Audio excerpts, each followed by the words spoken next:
आज भारत सरकार ने कोरोना का लेटेस्ट अपडेट जारी किया। ओमिक्रॉन कहां कितना फैला है उसके नए आंकड़े दिए। यकीन मानिए देश में तीसरी लहर का काउंटडाउन शुरू हो चुका है। दिल्ली से मुंबई तक कोरोना की रफ्तार कंट्रोल के बाहर होती जा रही है। आज कुछ फैसले चुनाव आयोग ने किए, कुछ फैसले सरकार ने लिए, लेकिन अगले 10 दिन का ओमिक्रॉन ग्राफ हिंदुस्तान में बहुत कुछ तय करने वाला है। कैसे, जरा इस रिपोर्ट में देखिए।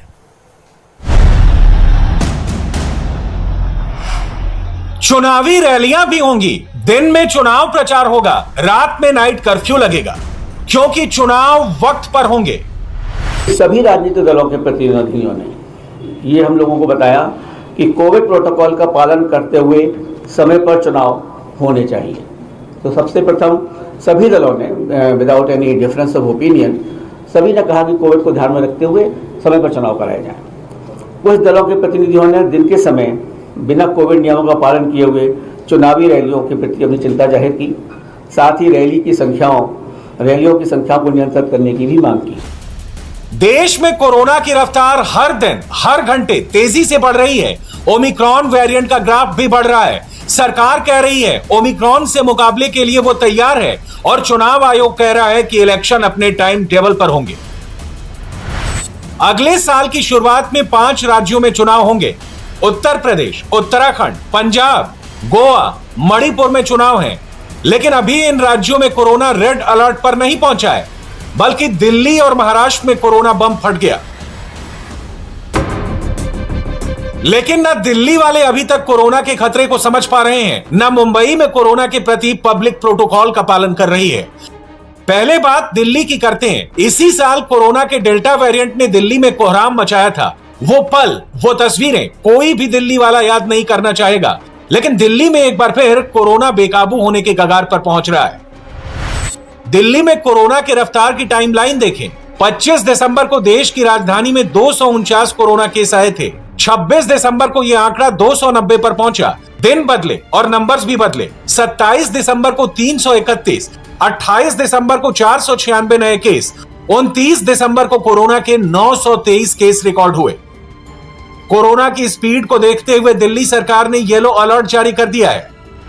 स्टेज 1 लागू कर दिया गया है। देश के अंदर सिर्फ दिल्ली है जिसने सारे मेजर्स लिए हैं। देखो, स्कूल बंद हैं, कॉलेज बंद हैं, जिम बंद हैं, स्पा बंद हैं, काफ़ी सारी चीज़ें तो फुल्ली बंद हैं। दुकानें अल्टरनेट हैं, मॉल्स में अल्टरनेट खुलेगा। मेट्रो के अंदर सिटिंग का 50% स्टैंडिंग अलाउड नहीं है। बसेस के अंदर 50% सिटिंग का स्टैंडिंग अलाउड नहीं है। तो बहुत मेजर रेस्ट्रिक्शंस तो लगा दी गई हैं। जैसे शादियों के अंदर सिर्फ 20 लोग अलाउड हैं। दिल्ली सरकार ने नई गाइडलाइंस जारी की, लेकिन सड़कों पर इससे ज्यादा भीड़ इकट्ठा होने लगी है।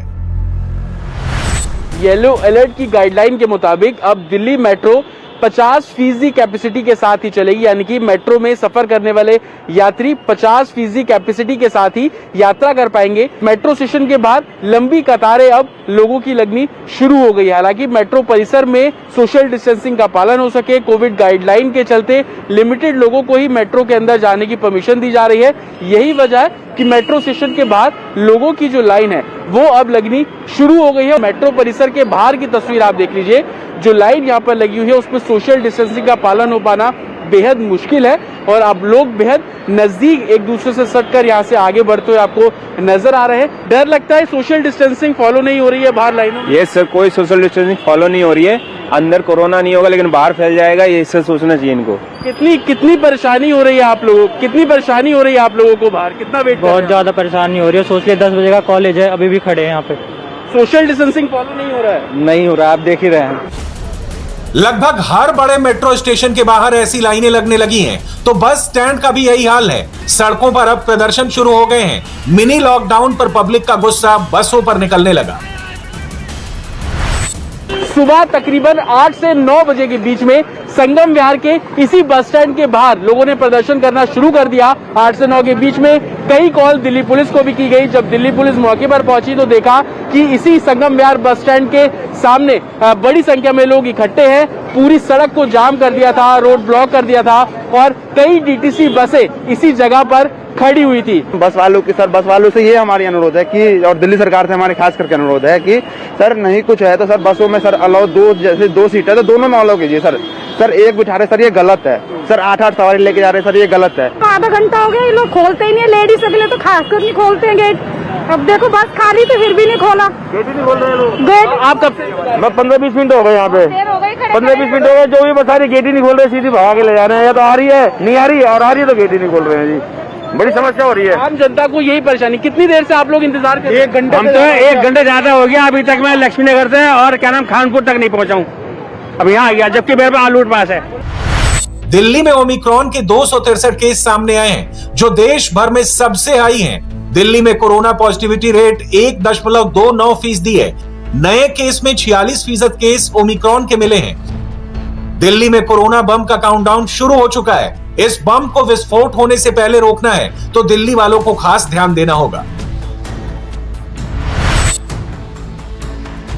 ये मुंबई है, जहां पर कोरोना के आंकड़े हमेशा सबसे ऊपर रहे हैं। इस बार भी महाराष्ट्र में कोरोना तेजी से फैल रहा है। 27 दिसंबर को महाराष्ट्र में कोरोना के 1426 केस सामने आए थे। 28 दिसंबर को 2172 केस रिकॉर्ड हुए। 29 दिसंबर को यह आंकड़ा 3900 पर जा पहुंचा। मुंबई में पिछले 24 घंटे में 2045 कोरोना केस रिकॉर्ड हुए हैं, जबकि ओमिक्रॉन के लिस्ट में महाराष्ट्र 252 केस के साथ दूसरे नंबर पर है। इस वक्त मैं मुंबई के दादर सब्जी मंडी में महाराष्ट्र में जो कोरोना का विस्फोट हो रहा है उसके लिए जिम्मेदार यहाँ पर मौजूद लापरवाह लोग, जो न तो सोशल डिस्टेंसिंग का पालन कर रहे हैं और न ही सही तरह से कई लोग मास्क लगाए हुए हैं। इसी तरह की बेपरवाह भीड़ की वजह से आज महाराष्ट्र में पिछले 24 घंटे में 3900 नए कोरोना केसेस दर्ज किए गए हैं।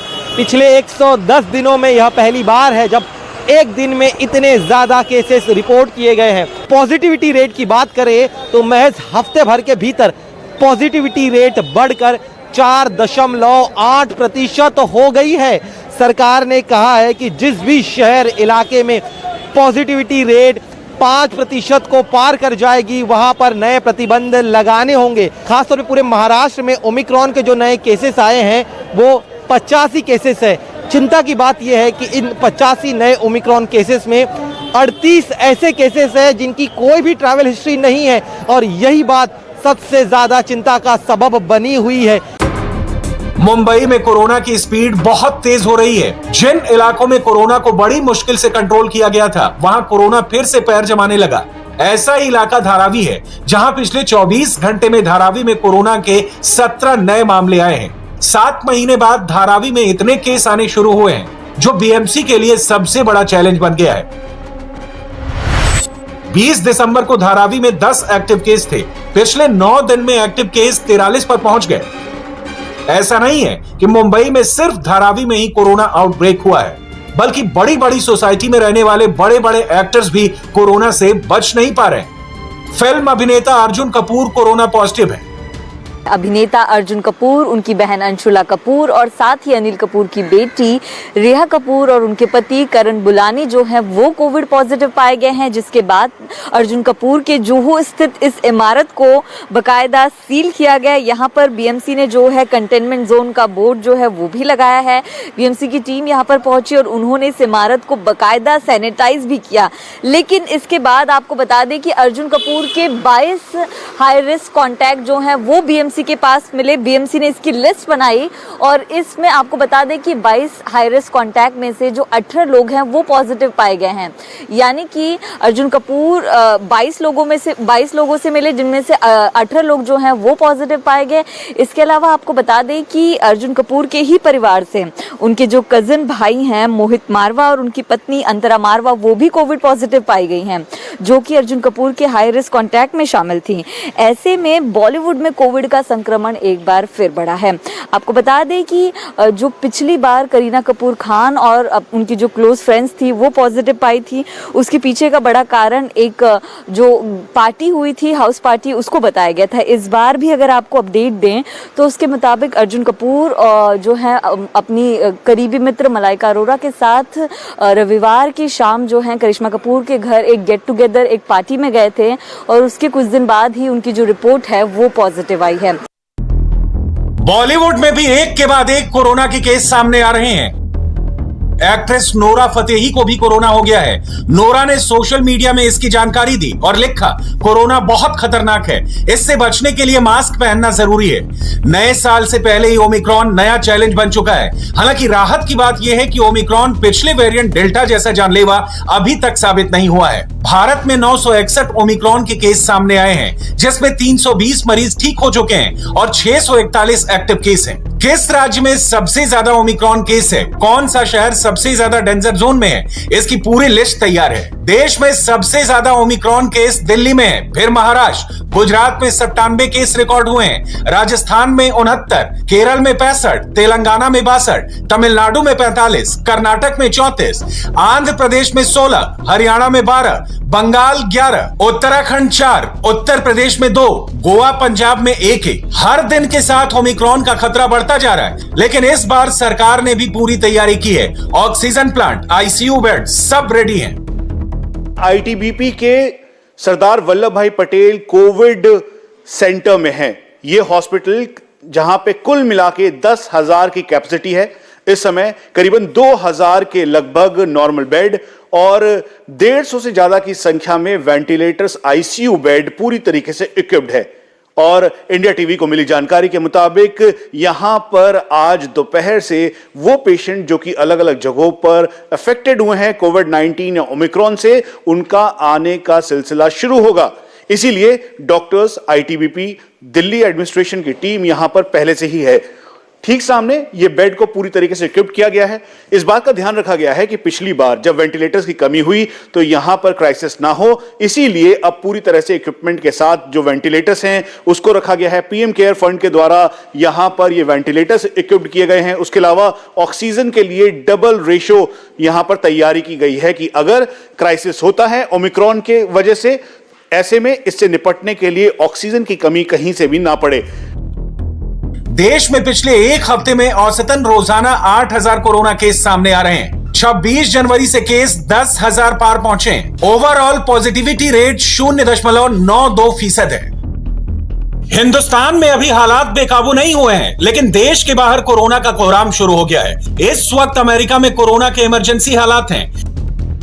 यूएसए में 29 दिसंबर को 4,65,000 कोरोना केस मिले और 1,777 लोगों की मौत हुई। पिछले एक हफ्ते में अमेरिका में 18 लाख कोरोना केस सामने आए हैं, जबकि इसी दौरान 6,969 लोगों की मौत हुई। अमेरिका में सिचुएशन बहुत खराब है, लोगों में खौफ है, पब्लिक टेस्टिंग करवा रही है, साथ में लोगों में गुस्सा भी है। मैं बहुत चिंतित हूँ क्योंकि ये सब कुछ बहुत लंबे अरसे से जारी है और अब लोगों को इसकी परवाह भी नहीं है। मुझे डर है कहीं ये और ज्यादा बदतर न बन जाए।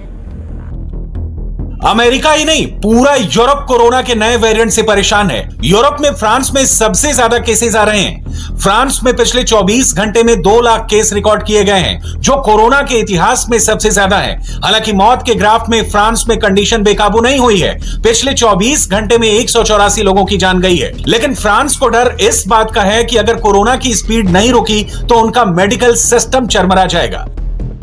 ब्रिटेन में भी कोरोना कंट्रोल के बाहर है। वहां पर वैक्सीन लेने की बार बार अपील की जा रही है। चीन अपना सच बताता नहीं है, लेकिन तस्वीरें बहुत कुछ बता रही हैं। चीन के शियान शहर में सख्त लॉकडाउन लगाया गया है। चीन में कोरोना केस तेजी से बढ़ रहे हैं। दुनिया भारत को कोरोना वार्निंग दे रही है। अगर वक्त रहते सतर्क नहीं हुए तो तीसरी लहर से कोई नहीं बचा पाएगा। इंडिया टीवी हर वक्त हर जगह डाउनलोड करने के लिए सर्च करें India TV news Google play store या ऐप स्टोर पर।